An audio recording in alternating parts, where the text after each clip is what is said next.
एक छोटे से गांव में रिद्धि नाम की एक बेहद ज़्यादा गरीब औरत रहा करती थी। रिद्धि के हालात कुछ खास अच्छे नहीं थे क्योंकि उसका पति शराबी था। हमेशा शराब के नशे में धुत रहता था, शराब ही पीता रहता था, कुछ करता नहीं था। रिद्धि बेचारी अकेली ही सुबह होते ही गांव में मजदूरी के लिए निकल जाती थी ताकि वहां अपना घर का पालन पोषण कर सके। काफ़ी ज़्यादा मेहनत करने के बाद उसे रात को थोड़े बहुत ही पैसे मिलते थे। वहाँ दिन भर मेहनत करती थी और रात को जो पैसे कमाती थी उससे खाना बना लेती थी।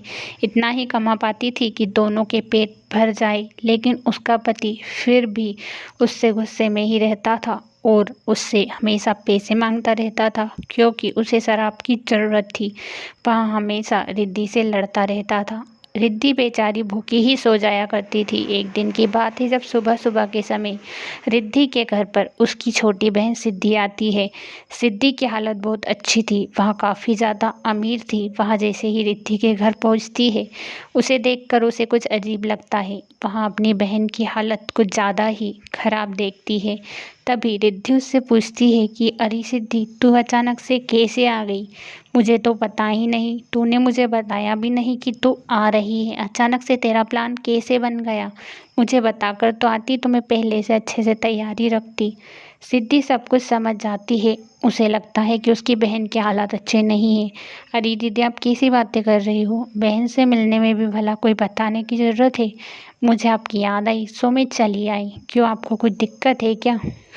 रात को रिद्धि का पति जोर जोर से चिल्लाता है। सिद्धि उसके पास जाती है तो वह नशे की हालत में धुत था। वहाँ काफ़ी ज़्यादा शराब पी कर आया था। यहाँ देखकर सिद्धि हैरान हो जाती है और कहती है कि क्या आपने शराब पी है क्या? मुझे कुछ गंदी सी स्मेल आ रही है और आप नशे में भी हो। अरे कैसी बात कर रही हो? जाओ अपनी दीदी को बुला कर लाओ, मुझे उससे काम है। सिद्धि अपनी दीदी को बुलाने के लिए उसके पास जाती है और कहती है कि जीजू ने बहुत ज़्यादा शराब पी रखी है, वह आपको गुस्से में बुला रहे हैं। मुझे तो कुछ अजीब लग रहा है, यहाँ क्या हो रहा है मुझे कुछ समझ नहीं आ रहा है। यहाँ सब सुनकर रिद्धि उसे समझा कर कहती है कि ऐसा कुछ भी नहीं है, ये तो रोज़ का है। वो शराब पी कर आते हैं और ऐसे ही मुझे बुलाते हैं। एक काम कर, तू सो जा और मैं उनको समझा कर आती हूँ। तू ज़्यादा चिंता मत कर। वो कभी कभी ज़्यादा गुस्से में होते हैं, इसलिए तुझे ऐसा लगा होगा। वहाँ सिद्धि को समझाती है और सिद्धि सोने के लिए चली जाती है। रिद्धि अपने राशन का सामान देखकर कहती है, आज तो कुछ भी नहीं है, ना ही मजदूरी करने के लिए गई थी। मुझे कुछ करना होगा, कल मुझे मजदूरी के लिए जाना होगा, तभी तो मैं रात का खाना बना पाऊंगी। यह बात सिद्धि को नहीं पता लगनी चाहिए।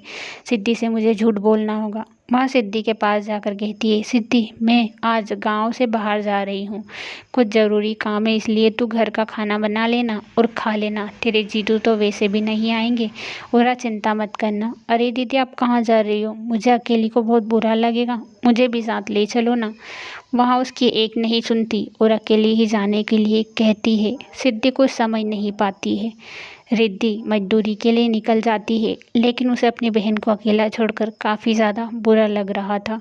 सिद्धि सब कुछ समझ जाती है। वहाँ सोचती है, दीदी आज तक ऐसा तो नहीं करती, मुझे तो कुछ गड़बड़ लग रही है। कुछ ना कुछ तो ज़रूर गड़बड़ है। मुझे इनका पीछा करना होगा और देखना होगा कि आखिर चल क्या रहा है। दीदी मुझसे झूठ क्यों बोल रही है? सिद्धि सब कुछ समझ जाती है कि घर में कुछ ना कुछ गड़बड़ ज़रूर चल रही है और उसे गरीबी की हालत भी लगती है, इसलिए वह अपनी दीदी का पीछा करने के लिए जाती है। उसकी दीदी रिद्धि को बिल्कुल नहीं पता था कि सिद्धि उसका पीछा कर रही है, वहाँ उसके पीछे पीछे जा रही थी। सिद्धि हैरान हो जाती है अपनी दीदी को मजदूरी करते देख। उसे बहुत बुरा लगता है।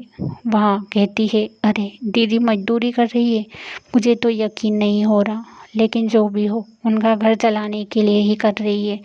मुझे लगता है दीदी को मुझे बताने में शर्म आई होगी, लेकिन मुझे दीदी से बात करना होगा क्योंकि वहाँ मेरी बहन है। मैं उनकी मजबूरी नहीं समझूंगी तो कोई दूसरी औरत समझेगी क्या?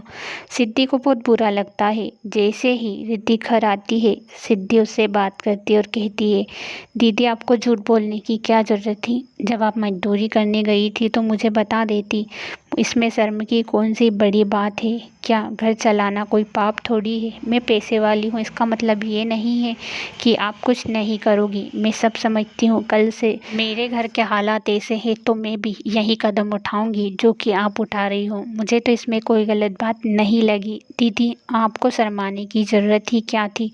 मुझसे छिपाने की ज़रूरत क्या थी? आपको शर्माना नहीं चाहिए। अरे छोटी, कैसी बातें कर रही है? मुझे ऐसा लगा कि तुझे बुरा लगेगा तेरी दीदी को मजदूरी करते देख। तूने तो पता ही है ना, बचपन से हम दोनों साथ में एक जैसे ही पले बढ़े हैं। मुझे कुछ शर्म भी आई थी, लेकिन अब क्या कर सकती हूँ। मुझे इस रास्ते के अलावा कोई दूसरा रास्ता नज़र नहीं आया, इसलिए मैंने यही किया।